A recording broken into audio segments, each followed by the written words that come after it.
వార్తలకు స్వాగతం. వార్తల్లోని ముఖ్యాంశాలు.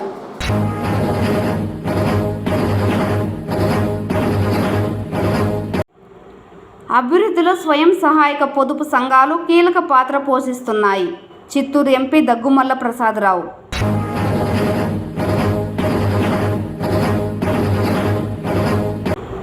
జిల్లాలో MGNREGS 2025-26 ఆర్థిక సంవత్సరానికి గాను 150 కోట్లతో మెటీరియల్ కంపోనెంట్ పనులను చేపట్టనున్నాం. జిల్లా కలెక్టర్ సుమిత్ కుమార్.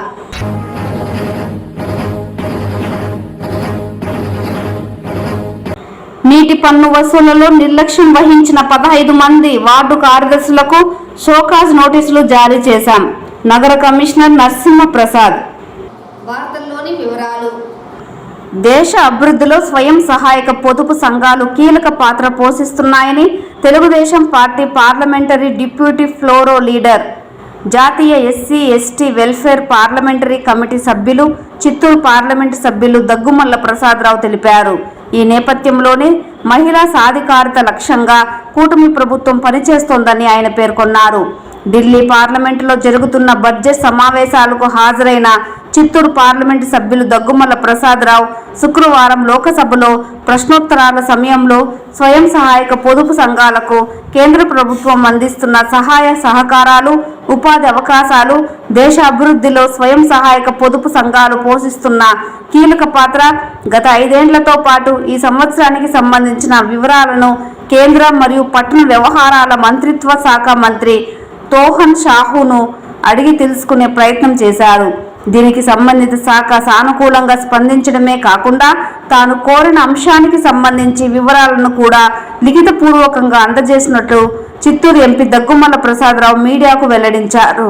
స్వయం సహాయక పొదుపు సంఘాల మహిళలను అన్ని రకాల ఆదుకునేందుకు కూటమి ప్రభుత్వం దృఢ సంకల్పంతో పనిచేస్తోందని ఆయన తెలియజేశారు. మరి ముఖ్యంగా ఆంధ్రప్రదేశ్కు అధిక ప్రాధాన్యతనిస్తూ మహిళలను మహారాణులుగా చేయడమే లక్ష్యంగా పెట్టుకుందని చెప్పారు. అన్ని రకాల రాణిస్తూ నైపుణ్యాన్ని ప్రదర్శిస్తూ సమాజంలో తామేంటూ రుజువు చేస్తున్న స్వయం సహాయక పొదుపు సంఘాల ద్వారా భారత సంస్కృతి సాంప్రదాయాలను ప్రపంచానికి పరిచయం చేయాలనే ధ్యేయంతో పనిచేస్తోందన్నారు.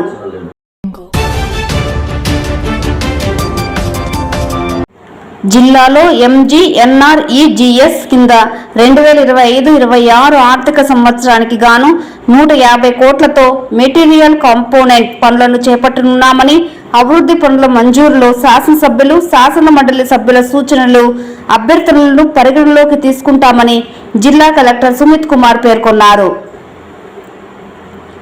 శుక్రవారం జిల్లా సచివాలయంలోని సమావేశపు మందిరంలో 2025-26 ఆర్థిక సంవత్సరానికి గాను MGNREGS కింద చేపట్టనున్న వివిధ అభివృద్ధి కార్యక్రమాలపై జిల్లా కలెక్టర్ విలేకరుల సమావేశం నిర్వహించారు. ఈ సందర్భంగా కలెక్టర్ మాట్లాడుతూ మహాత్మా గాంధీ జాతీయ గ్రామీణ ఉపాధి హామీ పథకం కింద ప్రధానంగా ఫారం పాండ్ల నిర్మాణం, CC రోడ్ల నిర్మాణం చేపట్టనున్నామని తెలిపారు. 2024-25 ఖరీఫ్ సీజన్ను అనుసరించి జిల్లాలో 50% ప్రాంతాలను కరువు ప్రాంతాలుగా గుర్తించడం జరిగిందని, భూగర్భ జల వనరులు జిల్లాలో 50% మండలాలలో తగ్గడాన్ని గుర్తించామన్నారు. రాష్ట్ర ఉప ముఖ్యమంత్రి కొణిదెల పవన్ కళ్యాణ్ ఆదేశాల మేరకు మహాత్మా గాంధీ జాతీయ గ్రామీణ ఉపాధి హామీ పథకం కింద ఫారం పాండ్ల నిర్మాణం చేపట్టి భూగర్భ నీటి మట్టాన్ని పెంచడానికి చర్యలు చేపట్టామన్నారు. ఇందులో భాగంగా 2025-26 సంవత్సరానికి జిల్లాలో 13,000 ఫారం పాండ్ల నిర్మాణం చేపట్టనున్నామన్నారు. ఒక్కో ఫారం పాండ్ నిర్మాణానికి 40,000 నుండి 60,000 వరకు ఖర్చు అవుతుందని, ఒక ఫారం పాండ్ ద్వారా 1,00,000 లీటర్ల నీటిని నిల్వ చేయడంతో పాటు భూగర్భ జల మట్టాన్ని పెంచవచ్చునన్నారు. 2024-25 ఆర్థిక సంవత్సరంలో 3,253 ఫారం పాండ్ల నిర్మాణాలను ప్రారంభించి 1,400 ఫారం పాండ్ల నిర్మాణాలను పూర్తి చేశామన్నారు. CC రోడ్ల నిర్మాణాలకు సంబంధించి 79 కోట్లతో 1,605 పనులు చేపట్టి ఇప్పటి వరకు 1,326 పనులు పూర్తి చేశామని, ఇందుకు సంబంధించి 25 కోట్ల రూపాయల బిల్లులు చెల్లింపు చేయడం జరిగిందన్నారు. చిత్తూరు, వేలూరు, యాదమరి, చిత్తూరు రోడ్డు పనులు, పలమనేరు నియోజకవర్గంలో BT రోడ్ల నిర్మాణం, 25 స్కూల్ కాంపౌండ్ల పనులు, పురోగతిలో ఉన్నాయన్నారు. 2025-26 ఆర్థిక సంవత్సరానికి సంబంధించి MGNREGS కింద 150 కోట్లతో బీటీ రోడ్లు, సీసీ రోడ్లు, కాలువల్లో పూడికతీత పనులను చేపట్టనున్నామని, దీనితో పాటు ప్రతి ప్రభుత్వ పాఠశాలకు ఒక ఆట స్థలం ఉండాలన్న ఉద్దేశంతో అవసరాన్ని మేరకు 8 లక్షలతో ఆట స్థలం ఏర్పాటుకు అనుమతులు మంజూరు చేయడం జరుగుతోందన్నారు. అభివృద్ధి పనులు మంజూరుకు ఎమ్మెల్యేలు, ఎమ్మెల్సీల సూచనలు, అభ్యర్థనలను పరిగణలోకి తీసుకోవడం జరుగుతుందన్నారు. చెరువులకు నీరు చేరే ప్రధాన కాలువలలో పూడికతీత పనులు చేపట్టి వర్షాకాలంలో నీటి నిల్వ చేసే కార్యక్రమం చేపట్టామన్నారు. SC, ST హ్యాబిటేషన్లో 100% సీసీ రోడ్ల నిర్మాణం పనులు చేపడుతున్నామన్నారు. ఈ విలేకరుల సమావేశంలో డ్వామా పీడి రవికుమార్ పాల్గొన్నారు. ఇంకా కాకుండా మీతోటి షేర్ చేయాలి, మన జిల్లాలో సుమారుగా 150 వరకు హై స్కూల్స్ ఉన్నాయి. సో ఈ హై స్కూల్స్లో కూడా ప్లే గ్రౌండ్ ఫెసిలిటీస్ కొన్ని చోట్ల లేవు, రన్నింగ్ ట్రాక్ లేవు, ఖోఖో కానీ కబడ్డీ కానీ. సో అటువంటి స్కూల్స్ కూడా ఐడెంటిఫై చేశాము. అండ్ మన్రేగా స్కీమ్లో 8 లక్షలతో స్కూల్ ప్లే గ్రౌండ్ కట్టుకోవచ్చు. సో ఇప్పుడు ఈ యాక్టివిటీ టేకప్ చేస్తాము. అండ్ ఈ సంవత్సరం సాచురేషన్ బేసిస్లో ప్రతి స్కూల్లో 8 లక్షలతో ఒక స్కూల్ గ్రౌండ్ కట్టడం జరుగుతుంది. సో స్కూల్ గ్రౌండ్లో ఈ ప్లే గ్రౌండ్ కడితే ఖచ్చితంగా పిల్లలు కూడా ఎక్కువగా స్పోర్ట్స్లో పార్టిసిపేట్ చేస్తారు. ఇంకొక ఇన్ఫ్రాస్ట్రక్చర్ కూడా క్రియేట్ అవుతుంది. సో ఇది కూడా మన్రేగాలో టేకప్ చేస్తున్నాము. ఇంకా ఇంపార్టెంట్ యాక్టివిటీ మన్రేగాలో జిల్లాల్లో ట్యాంక్స్ ఉన్నాయి. Take an example, Kuppam constituency చేస్తే 500 మైనర్ ట్యాంక్స్ ఉన్నాయి. ఈ ట్యాంక్స్ సరైన డీసిల్టేషన్ చేస్తే, లీడింగ్ ఛానల్స్, ఆఫ్ టేక్ ఛానల్స్లో డీసిల్టేషన్ చేస్తే ఖచ్చితంగా రెయినీ సీజన్లో కూడా వాటర్ స్టోరేజ్ చేయడం జరుగుతుంది. సో ఇది ఇంకొక యాక్టివిటీ అదనంగా టేకప్ చేస్తున్నాము. ఇప్పుడు గత ఫైనాన్షియల్ ఇయర్లో సుమారు ముఖ్యంగా పుంగనూరు కాన్స్టిట్యున్సీలో చోడేపల్లి అండ్ పుంగనూరు అక్కడ వాటర్ రీఛార్జింగ్ స్ట్రక్చర్ టేకప్ చేయడం జరిగింది. ఆల్మోస్ట్ 4 కోట్ల నుంచి 5 కోట్ల మధ్యలో. ఇప్పుడు మిగతా కాన్స్టిట్యున్సీస్లో కూడా ఎమ్మెల్యేస్తో చర్చ చేసి సజెషన్స్ తీసుకుని, గ్రౌండ్ లెవెల్ ఫీడ్బ్యాక్ తీసుకుని ఈ వాటర్ రీఛార్జింగ్ స్ట్రక్చర్ కూడా ఈ సంవత్సరం శాంక్షన్ ఇవ్వడం జరుగుతుంది. సో ఇది అన్నీ కలిపి చూస్తే 120 కోట్లు ఆల్రెడీ ఇచ్చాము. ఇంకొక 50 కోట్లు వర్క్ శాంక్షన్స్ ఇవ్వాల్సింది. సో సుమారుగా ఈ సంవత్సరం మెటీరియల్ కాంపోనెంట్ కింద 150 నుంచి 170 కోట్ల వరకు శాంక్షన్ ఇస్తే ఖచ్చితంగా ఈ ఫైనాన్షియల్ ఇయర్ కూడా గ్రామంలో రిసోర్సెస్ క్రియేట్ అవుతాయి.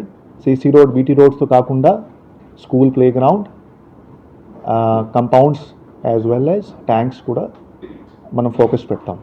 ఇది ఇంకొక ఇంపార్టెంట్ యాక్టివిటీ మన్రేగాలో చేయడం జరుగుతుంది. ప్రతి సంవత్సరం మన జిల్లా కోటా చూస్తే ఈ కోటాలో 90 lakh మ్యాండేట్స్ జనరల్గా చేస్తున్నాము. ఒక మ్యాండే కాస్ట్ అంటే 270 నుంచి 280 జనరల్గా మనం జిల్లాలో చేస్తున్నాము. సో ఈ సంవత్సరం కూడా సేమ్ అదే విధంగా కంటిన్యూ చేసి 90 లక్షల మ్యాండేట్స్ చేస్తాము. 90 లక్షల మ్యాండేట్స్ చేస్తే జిల్లాలో ఒక 140 నుంచి 150 కోట్ల వరకు మెటీరియల్ కాంపోనెంట్ జనరేట్ అవుతుంది. అండ్ ఈ 150 కోట్లతోటి ఇప్పుడు ఏమేమి శాంక్షన్స్ ఇస్తున్నామో అటువంటి వర్క్స్ కూడా టేకప్ చేయడం జరుగుతుంది. ఇంకా కాకుండా SC, ST ఏరియాలో సాచురేషన్ బేసిస్లో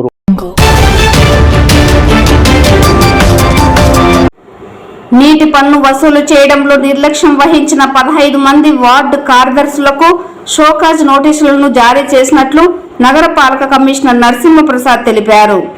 శుక్రవారం ఏర్పాటు చేసిన మీడియా సమావేశంలో ఆయన మీడియాతో మాట్లాడుతూ, ఇప్పటికే ఆస్తి పన్నుకు సంబంధించి ప్రభుత్వం ప్రకటించిన 50% రాయితీ ప్రకారం రావాల్సిన బకాయిలు 23,000 రూపాయలకు గాను 18,000 రూపాయలు వసూలు చేశామన్నారు. నగర అభివృద్ధిలో భాగంగా ప్రజలు కూడా సకాలంలో పన్నులు చెల్లించి అధికారులకు సహకరించాలని కోరారు. నగరంలో తాగునీటి పన్ను వసూలు చేయడంలో 15 మంది వార్డు కార్యదర్శులు నిర్లక్ష్యం వహించారని, నిర్ధారణకు వచ్చిన తరువాత వారికి షోకాజ్ నోటీసులు పంపించామన్నారు. చిత్తూరు నగరపాలక సంస్థ పరిధిలో ఉన్నటువంటి 50 సచివాలయాల్లో ఉన్నటువంటి ప్రాపర్టీ ట్యాక్స్ అసెస్మెంట్స్ ఏవైతే 44,000 ఉన్నాయో వీళ్ళందరి నుంచి కూడా మనం 50% ట్యాక్స్ వేవర్ ఏదైతే గవర్నమెంట్ డైరెక్షన్ ఇచ్చిందో ఆ నిబంధనల మేరకు సంబంధిత కార్యదర్శుల ద్వారా మనం ఇన్ఫర్మేషన్ షేర్ చేయడం జరిగింది. అందులో భాగంగా మనకు రావాల్సినటువంటి 23 crores-లో అరౌండ్ 18 crores వరకు డిమాండ్ కలెక్ట్ చేయడం జరిగింది. ప్రధానంగా ప్రభుత్వ కార్యాలయాల్లో కూడా ఎక్కడైతే బాకీలు ఉన్నాయో హెచ్ఓడిస్ను కూడా సంప్రదించడం జరిగింది. వాటిల్లో కూడా ఈసారి కలెక్ట్ చేయడం జరిగింది. అదేవిధంగా మనకి మేజర్గా ఉన్నటువంటి డిఫాల్టర్స్ ఏవైతే ఉన్నాయో వాళ్ళకి లిటిగేషన్స్ మనం కోర్టులో కూడా కేసెస్ ఫైల్ చేయడం జరిగింది. ఇది కాకుండా వాటర్ ఛార్జెస్ కలెక్షన్ మీద కూడా ప్రత్యేక దృష్టి సారించాం. వాటర్ ఛార్జెస్ కలెక్షన్లో అలసత్వం ప్రదర్శించినటువంటి సెక్రటరీస్కి షోకాస్ నోటీసులు జారీ చేయడం జరిగింది. ఎక్కడైనా సరే ప్రజలకు ముందస్తు సమాచారం అందించి తద్వారా బకాయిలు వసూలు చేయాలనేది అధికార యంత్రాంగం ప్రభుత్వం యొక్క ఉద్దేశం.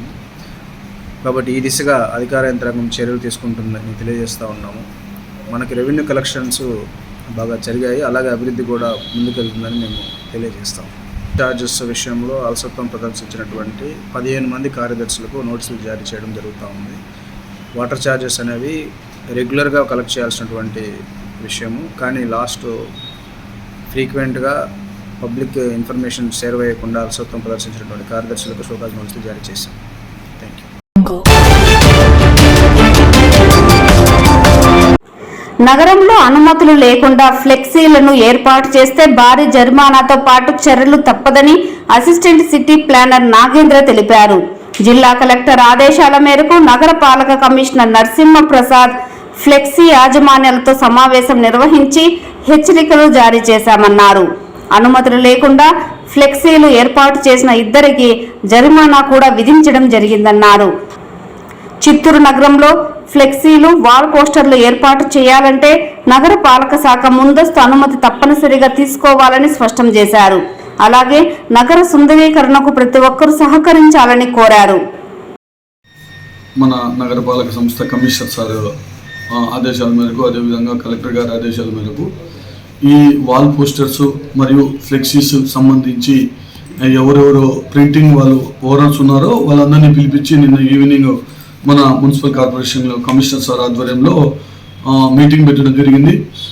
ప్రింటింగ్ ఆఫ్ పోస్టర్స్ అంటే వాల్ పోస్టర్స్ ఎక్కడంటే అక్కడ గవర్నమెంట్ బిల్డింగ్స్కి అంతా తగిలిస్తూ, అదేవిధంగా ఎక్కడ పడితే అక్కడ ట్రాన్స్ఫార్మర్స్ దిమ్మీలకు, అదేవిధంగా కాంపౌండ్ వాల్స్కి, ఎక్కడ పడితే అక్కడ స్కూల్స్కి, కాలేజెస్కి, ఆల్ గవర్నమెంట్ బిల్డింగ్స్కి అంతా వచ్చి అన్నీ అంటే అట్లా క్రిస్టియన్ సంబంధించింది కానీ అట్లా హిందూ సంబంధించింది అన్ని ముస్లిం అందరికి సంబంధించిన మతపరమైన పోస్టర్లు, అదేవిధంగా పొలిటికల్ పోస్టర్లు కూడా ఎక్కడంటే అక్కడ తగిలిస్తూ ఉంటే కలెక్టర్ గారి ఇన్స్ట్రక్షన్స్ ప్రకారము, అదేవిధంగా కమిషనర్ గారు నిన్న మీటింగ్ పెట్టడం జరిగింది. అందరికీ ఇన్స్ట్రక్షన్స్ ఇవ్వడం జరిగింది. వాల్ పోస్ట్ ప్రింటర్స్, అదేవిధంగా ఫ్లెక్సీ ప్రింటర్స్ కూడా ఏదైనా ప్రింట్ చేస్తూ అంటే ముందుగానే మన మున్సిపల్ కార్పొరేషన్కి ఇన్ఫార్మ్ చేస్తే మనం ఎక్కడైతే కట్టాలి, ఎక్కడైతే కట్టకూడదని కూడా తెలియజేస్తామని సార్ చెప్పడం జరిగింది. ఇప్పటి ఆల్రెడీ 2 మీద కేసు కూడా మనం ఫైల్ చేయడం జరిగింది FIR 110 పోలీస్ స్టేషన్లో.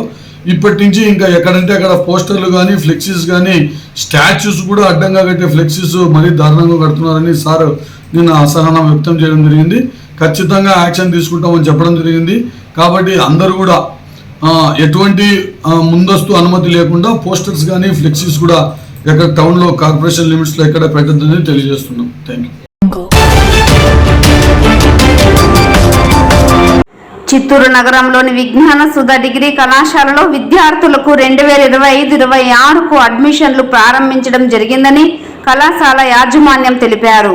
అత్యుత్తమమైన విద్యను అందించే దిశగా కోర్సులు కూడా ప్రవేశపెట్టామని, అంతేకాకుండా విద్యార్థులకు ఉద్యోగ ఉపాధి అవకాశాల కల్పనకు విజ్ఞాన సుధ డిగ్రీ కళాశాల కృషి చేస్తోందన్నారు.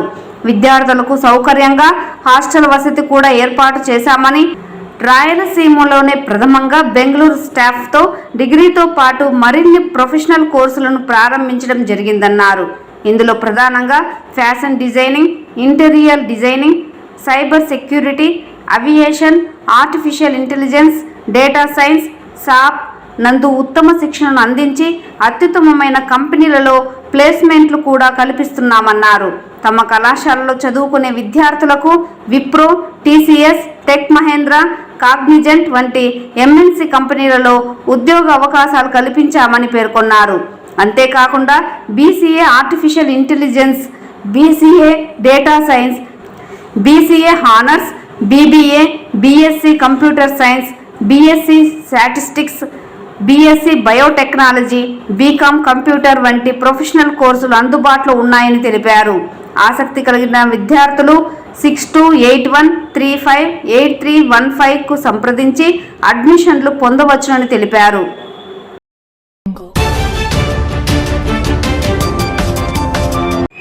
తిరుమల శ్రీ వెంకటేశ్వర స్వామి దేవస్థానానికి విరాళంగా 2 మొబైల్ ఫుడ్ వ్యాన్లు వచ్చాయి. క్యూ లైన్లలోని భక్తులకు అన్నప్రసాదాలను పంపిణీ చేసేందుకు గాను బెంగళూరులోని ఎంఎస్ రామయ్య విద్యా సంస్థలకు చెందిన ఎంఎస్ సుందరం వీటిని అందజేశారు.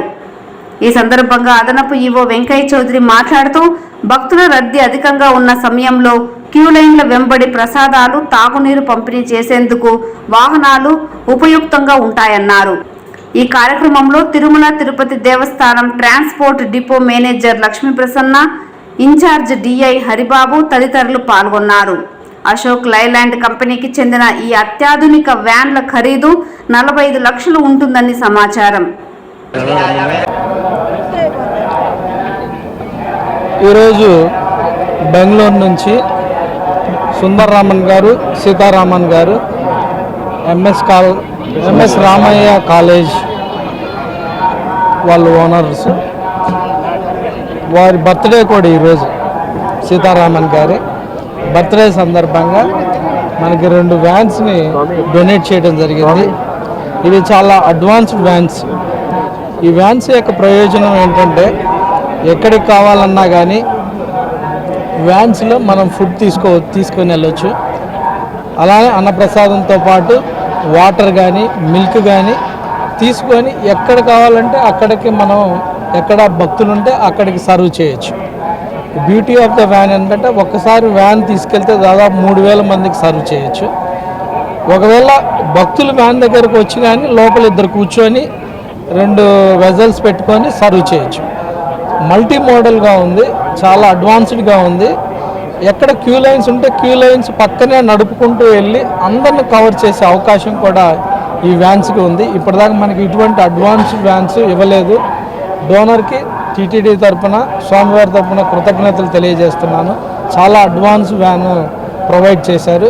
ఇది చాలా మల్టీపర్పస్గా ఉపయోగపడుతుంది. ఎస్పెషల్లీ ఇప్పుడు వచ్చే సమ్మర్లో మరింతగా ఉపయోగపడుతుంది. క్యూ లైన్స్ బయట ఉన్నా కానీ మీకు తెలుసు మనకి ఆక్టోపస్ దాకా క్యూ లైన్స్ వెళ్తాయి కొన్నిసార్లు. అటువంటి టైంలో మరింతగా ఉపయోగపడుతుంది. ఈ క్యూ లైన్స్ పక్కనే మనం వ్యాన్ తీసుకెళ్తే ఎక్కడ కావాలంటే అక్కడ వ్యాన్ ఆపుకొని ఎవరికి కావాలంటే వాళ్ళకి సర్వ్ చేయొచ్చు. సో అందరిని కూడా కలుపుకొని ఎవరికి కూడా లాస్ట్ భక్తుడికి కూడా ఇబ్బంది లేకుండా సర్వ్ చేయడానికి అన్నప్రసాదాలు, వాటర్ సర్వ్ చేయడానికి ఈ వ్యాన్స్ ఉపయోగపడతాయి. సో వీటిని ఇమ్మీడియట్గా అన్నప్రసాదం డిప్యూటీఓ కానీ ఓఎస్డీ గారు కానీ ఇక్కడే ఉన్నారు, వాళ్ళకి చెప్పడం జరిగింది. ఇమ్మీడియట్గా ఈ రోజు నుంచే దీన్ని ఆపరేట్ చేయండి. ఎలా ఉన్నాయో ట్రయల్ రన్ ఆల్రెడీ చేసి చాలా సక్సెస్గా చాలా బాగుందని చెప్పారు. మళ్ళీ రన్ చేసినప్పుడు ఏమైనా ఇబ్బందులు ఉంటే వాటిని రెక్టిఫై చేసుకుంటామని ఈ సందర్భంగా తెలియజేస్తున్నాను. ఈ రకంగా ఎంఎస్ రామయ్య మేనేజ్మెంట్కి, సీతారామన్ గారికి, సుందరరామన్ వాళ్ళ అబ్బాయికి కూడా ప్రత్యేక కృతజ్ఞతలు తెలియజేస్తూ ఓం నమో వెంకటేష్. ఈ 3 వెహికల్స్ ఉంటాయి. ఇంకొక వెహికల్ బెవరేజెస్కి డిజైన్ చేస్తున్నారు. 3 వెహికల్స్ కలిపి దాదాపు 45 లక్షలు అయింది. కస్టమైజ్డ్ అనమాట. వ్యాన్ తీసుకొని కస్టమైజ్డ్ ఫుడ్కి ఎలా ఉండాలి, బెవరేజెస్కి ఎలా ఉండాలి డిజైన్ చేసి డిజైనర్ తోటి తర్వాత వాళ్ళు చెన్నైలో చేపించడం జరిగింది అనమాట. సో చాలా థ్యాంక్స్. దీంట్లో చాలా థాట్ ప్రాసెస్ ఉండాలి, చాలా స్కిల్డ్ వర్క్ ఇన్వాల్వ్ అయితేనే ఇంత మంచిగా వస్తుందని చెప్పి ఈ సందర్భంగా తెలియజేస్తున్నాను. అందరికి కూడా కృతజ్ఞతలు తెలియజేస్తున్నాను.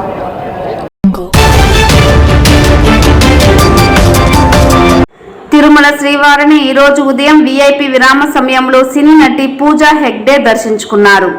శ్రీవారి దర్శనార్థం తిరుమలకు విచ్చేసిన ఆమెకు ఆలయ అధికారులు స్వాగతం పలికి దర్శన ఏర్పాట్లు చేశారు. అనంతరం రంగనాథ మండపంలో వేద పండితులు వేద ఆశీర్వచనం చేసి స్వామివారి తీర్థ ప్రసాదాలను అందజేశారు.